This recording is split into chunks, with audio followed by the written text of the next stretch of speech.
Om Swastiastu. Perkenalkan, nama saya Maria Angelika Ayu Gloria dengan nomor NIM 2423071007. Di sini saya akan menjabarkan jawaban saya mengenai UTS Filsafat Pendidikan. Dalam UTS Filsafat Pendidikan terdiri dari 5 pertanyaan, di mana yang pertanyaan pertama yaitu menjelaskan apa yang dimaksud dengan filsafat, cabang filsafat, serta karakteristik filsafat pada aspek ontologi, epistemologi, dan aksiologi pendidikan.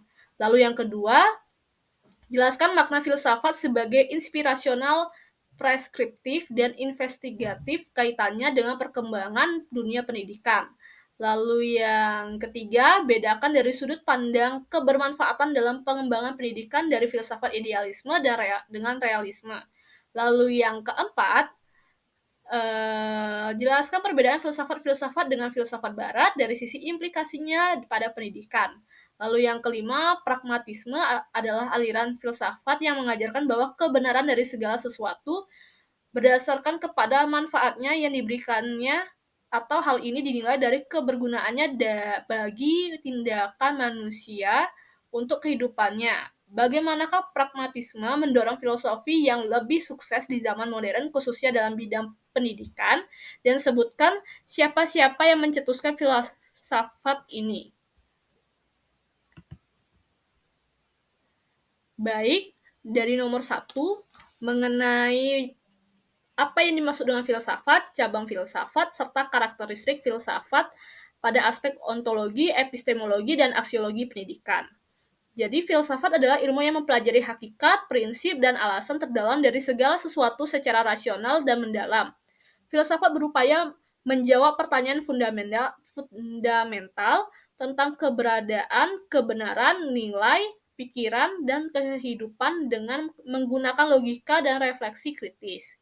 Adapun cabang-cabang filsafat, yaitu yang pertama, metafisika yang termasuk atau masih tergolong dalam antologi, yaitu salah satu cabang utama filsafat yang membahas tentang hal-hal mendasar tentang alam dan realitas. Lalu yang kedua, epistemologi, yaitu membicarakan tentang terjadinya pengetahuan, sumber pengetahuan, asal mula pengetahuan, batas-batas, sifat, metode, dan keaslian pengetahuan. Lalu yang ketiga adalah aksiologi, di mana mempelajari nilai termasuk etika atau moralitas dan juga estetika atau keindahan.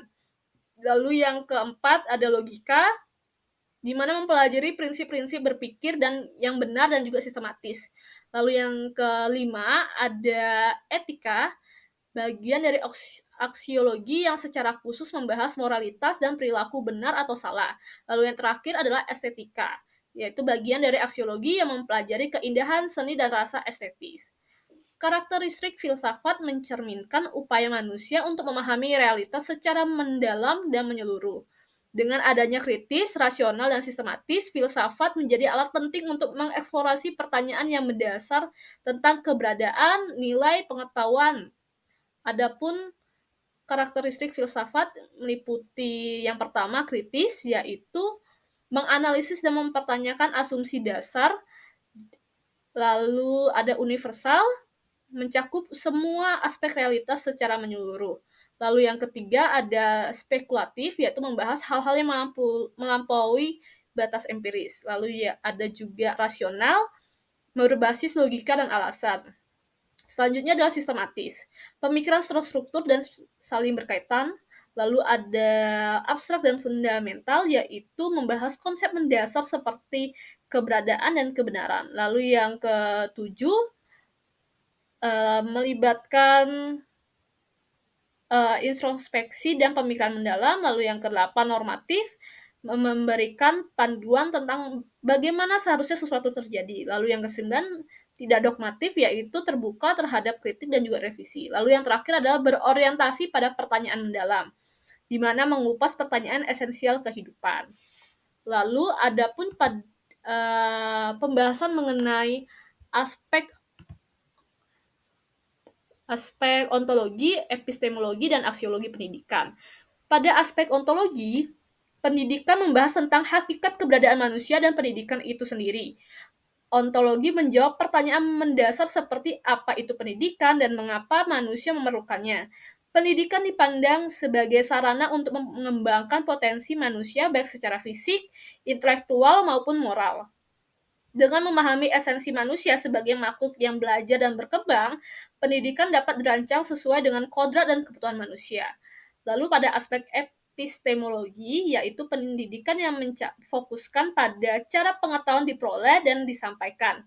Hal ini mencakup metode pembelajaran, validitas pengetahuan, dan bagaimana siswa dapat memahami konsep dengan efektif. Epistemologi dalam pendidikan berusaha menjawab pertanyaan seperti bagaimana manusia itu belajar, apakah metode pembelajaran terbaik berbasis eksperimen, diskusi, atau hafalan. Dengan memahami proses ini, pendidikan dapat menjadi sarana yang efektif untuk membangun pengetahuan dan keterampilan. Lalu pada aspek terakhir yaitu aspek aksiologi, di mana pendidikan membahas hal-hal yang seharusnya ditanamkan kepada peserta didik. Ini mencakup nilai moral, etika, dan estetika yang menjadi dasar pembentukan karakter manusia. Lalu aksiologi ini menjawab pertanyaan seperti apa tujuan pendidikan, apa nilai-nilai yang seharusnya diajarkan pada manusia agar menjadi individu yang bermoral dan berbudaya. Dengan demikian, pendidikan tidak hanya bertujuan mencerdaskan pikiran, tetapi juga membentuk karakter dan sikap yang sesuai dengan nilai-nilai universal. Lalu pada nomor 2, yaitu mengenai filsafat sebagai inspirasional perspektif investigatif kaitannya dengan perkembangan dunia pendidikan. Dalam konteks inspirasional, preskriptif, dan investigatif, filsafat memberikan kerangka kerja yang mendalam untuk mengarahkan perkembangan pendidikan. Adapun pembahasannya, di mana yang pertama, filsafat sebagai inspirasi atau inspirasional. Filsafat ini menjadi sumber inspirasi dalam merumuskan visi dan cita-cita pendidikan. Ia mendorong para pendidik untuk berpikir kreatif, inovatif, dan berorientasi pada tujuan yang lebih besar seperti membentuk manusia yang ideal sesuai dengan nilai-nilai kemanusiaan. Sebagai contohnya yaitu pemikiran para filsuf seperti Ki Hajar Dewantara di Indonesia yang menginspirasi konsep pendidikan berbasis nilai kemerdekaan dan kemandirian. Adapun kaitannya dalam pendidikan yaitu mengilhami kurikulum dan metode pembelajaran berbasis nilai-nilai universal seperti keadilan, kebebasan, dan tanggung jawab. Lalu yang kedua, mendorong pendidik untuk melihat pendidikan sebagai sarana pemberdayaan dan transformasi sosial. Lalu, pada filsafat sebagai panduan atau preskriptif, di mana filsafat ini bertindak sebagai panduan normatif yang memberikan arahan tentang apa yang seharusnya dilakukan dalam pendidikan. Ia menetapkan prinsip-prinsip moral, etika, dan tujuan yang ideal dalam proses pendidikan. Sebagai contohnya yaitu filsafat yang memberikan arahan bahwa pendidikan harus menghormati hak asasi manusia dan menjunjung tinggi inklusivitas. Adapun kaitannya dalam pendidikan yaitu memberikan pedoman tentang bagaimana pendidikan harus membentuk individu yang berkarakter dan bermoral. Lalu yang kedua, mengarahkan pembuatan kebijakan untuk merumuskan kebijakan pendidikan yang sesuai dengan nilai-nilai dasar masyarakat. Lalu pada filsafat sebagai penyelidikan atau investigatif, di mana filsafat ini melakukan investigasi terhadap konsep-konsep dasar pendidikan seperti hak asasi manusia, tujuan pendidikan, dan validitas metode pembelajaran. Filsafat tersebut mempertanyakan asumsi-asumsi yang ada untuk menemukan keberadaan yang lebih mendalam. Sebagai contohnya yaitu kritik terhadap sistem pendidikan tradisional yang terlalu menekankan hafalan, kemudian diganti dengan pendekatan pembelajaran aktif. Adapun kaitannya dalam pendidikan yaitu membantu mengevaluasi dan memperbaiki sistem pendidikan berdasarkan analisis rasional. Lalu yang kedua, meneliti relevansi metode pembelajaran dengan perkembangan zaman dan kebutuhan peserta didik.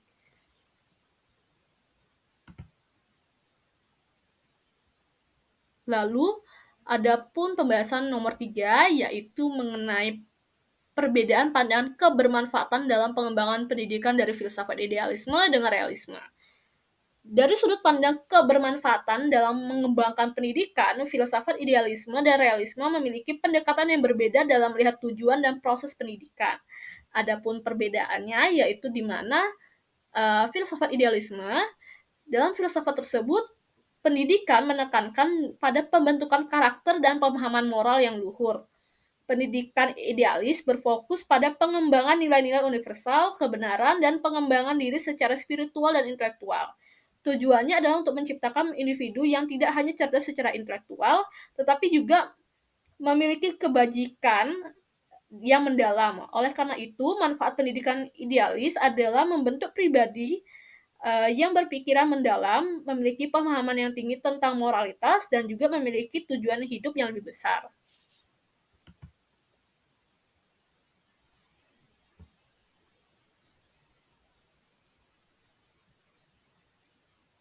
Adapun filsafat realisme, di mana filsafat tersebut berfokus pada persiapan individu untuk menghadapi kenyataan dunia dengan keterampilan praktis. Pendidikan dalam aliran realisme menekankan pentingnya pengetahuan yang objektif, sains, dan keterampilan teknis yang bisa diterapkan dalam kehidupan sehari-hari. Tujuan utamanya adalah untuk menganalisis individu yang siap beradaptasi dengan tantangan dunia nyata melalui penguasaan pengetahuan yang aplikatif. Manfaat pendidikan realis adalah menciptakan individu yang mampu berpikir kritis, menguasai keterampilan praktis, dan dapat memecahkan masalah yang ada di masyarakat. Secara keseluruhan, filsafat idealisme berfokus pada pengembangan moral dan intelektual yang mendalam. Sementara filsafat realisme lebih menekankan pada keterampilan praktis dan pengetahuan yang dapat diterapkan dalam kehidupan sehari-hari.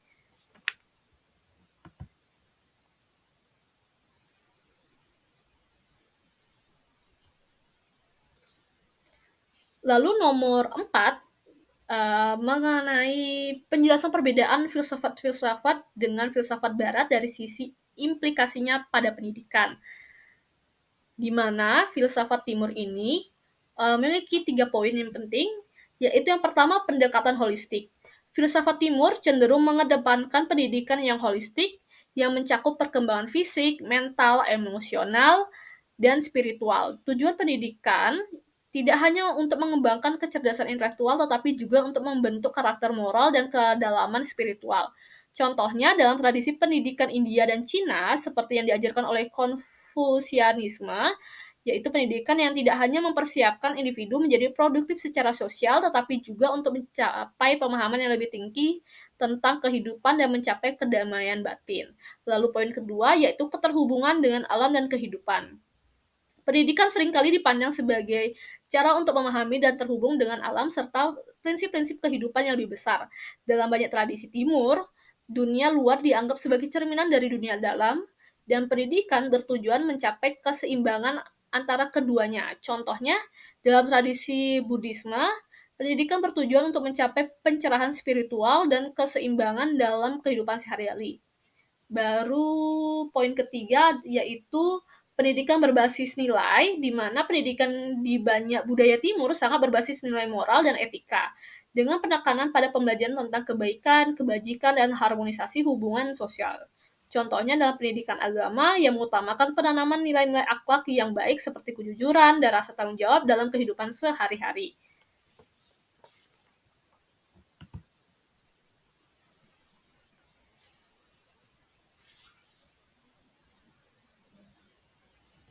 Lalu, adapun filsafat barat, di mana filsafat barat ini juga menekankan 3 poin penting.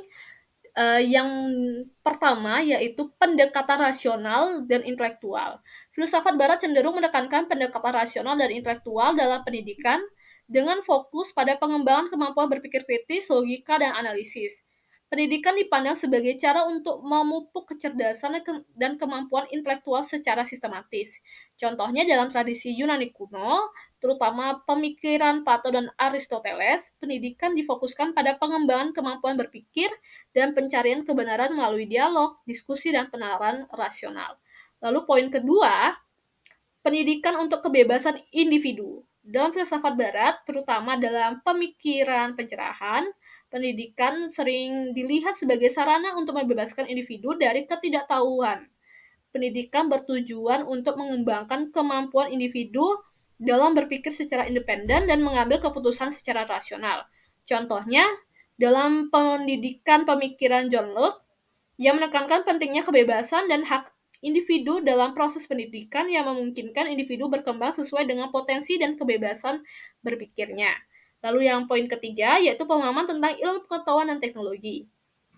Filsafat Barat lebih menekankan pada pendidikan yang berbasis ilmu pengetahuan dan teknologi. Ini mencakup pendekatan ilmiah dan metodologis yang mengutamakan eksperimen, observasi, dan pengujian fakta. Contohnya yaitu pemikiran rasionalnya Immanuel Kant dengan filosofi kritisnya yang mengajarkan pentingnya pengetahuan yang terstruktur dan berbasis pada pembuktian ilmiah. Lalu pada nomor 5, tentang bagaimana pragmatisme mendorong filosofi yang lebih sukses di zaman modern, khususnya dalam bidang pendidikan, dan sebutkan siapa-siapa pencetus filsafat tersebut. Pada pragmatisme sebagai aliran filsafat yang mendorong filosofi pendidikan yang lebih sukses di zaman modern dengan menekankan praktikalitas, relevansi, dan penerapan pengetahuan dalam kehidupan sehari-hari. Filsafat ini mengajarkan bahwa kebenaran atau nilai dari sesuatu diukur berdasarkan manfaat praktisnya. Dalam konteks pendidikan, hal ini berarti bahwa pengetahuan dan keterampilan yang dipelajari harus berguna dan aplikatif dalam kehidupan nyata, mempersiapkan siswa untuk menghadapi tantangan dan masalah yang dihadapi di dunia luar. Adapun beberapa poin penting dalam pragmatisme ini, yaitu yang pertama, pengalaman sebagai dasar pembelajaran. Pragmatisme menekankan pembelajaran melalui pengalaman langsung. Hal ini berfokus pada cara siswa mengalami dan mempraktikkan konsep-konsep yang mereka pelajari. Pendekatan ini membuat pendidikan lebih relevan dan berarti bagi siswa karena mereka belajar dengan cara lebih terlibat dan menyeluruh. Proyek, eksperimen, dan studi kasus adalah cara-cara yang digunakan untuk memastikan pembelajaran terhubung dengan kenyataan dan tidak hanya terbatas pada teori abstrak. Contohnya yaitu pendidikan berbasis proyek yang memungkinkan siswa bekerja pada masalah dunia nyata seperti merancang solusi untuk menghadapi masalah lingkungan atau mengembangkan aplikasi teknologi.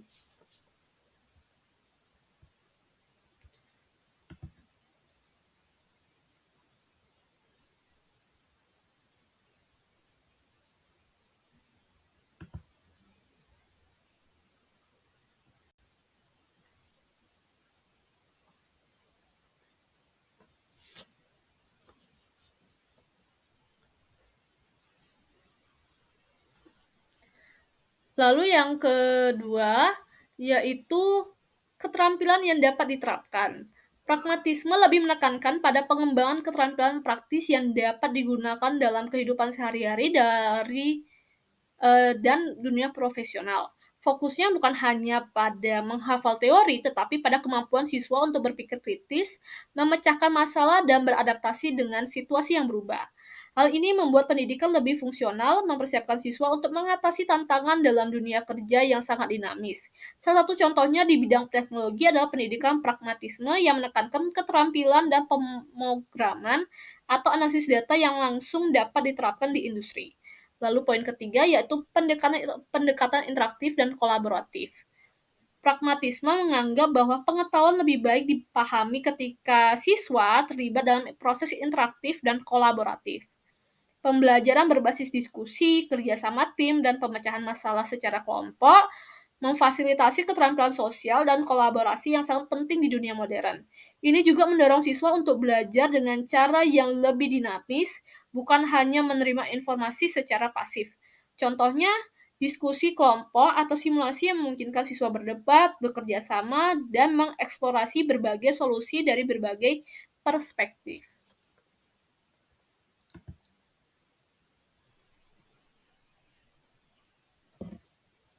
Lalu, poin selanjutnya yaitu fleksibilitas kurikulum yang relevan. Pragmatisme mengutamakan fleksibilitas dalam kurikulum untuk menyesuaikan dengan kebutuhan sosial dan perkembangan zaman. Pendidikan tidak lagi bersifat kaku, tetapi berfokus pada topik-topik yang langsung relevan dengan tantangan global dan lokal, seperti perubahan iklim, teknologi, atau keadilan sosial. Dengan demikian, siswa dapat pendidikan yang lebih terhubung dengan dunia nyata. Contohnya yaitu pengajaran yang mengintegrasikan isu-isu sosial atau perkembangan teknologi terbaru ke dalam kurikulum sehingga siswa dapat berpikir kritis dan memberikan solusi untuk masalah yang ada.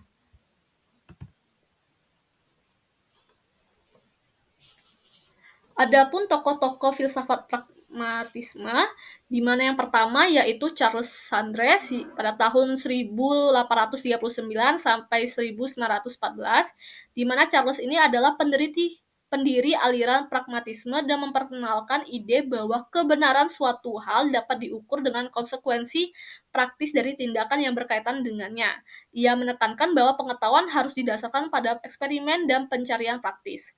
Lalu yang kedua adalah William James, di mana James ini mengembangkan pragmatisme lebih lanjut dan mengajarkan bahwa kebenaran harus diuji berdasarkan manfaat yang diberikan dalam kehidupan manusia. Ia percaya bahwa pengetahuan yang baik adalah pengetahuan yang membantu seseorang untuk berfungsi lebih baik dalam kehidupannya sehari-hari. Lalu yang terakhir adalah John Dewey, yang dimana dia menekankan bahwa pentingnya pendidikan berbasis pengalaman dan partisipasi aktif siswa.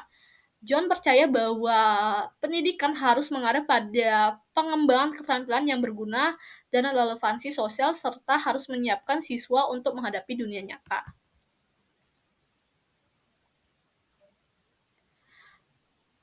Baik, itulah presentasi saya mengenai jawaban UTS Filsafat Pendidikan. Mohon maaf bila ada salah kata atau perkataan yang kurang berkenan. Dan terima kasih sudah menonton video ini dan saya tutup dengan Om Santi Om.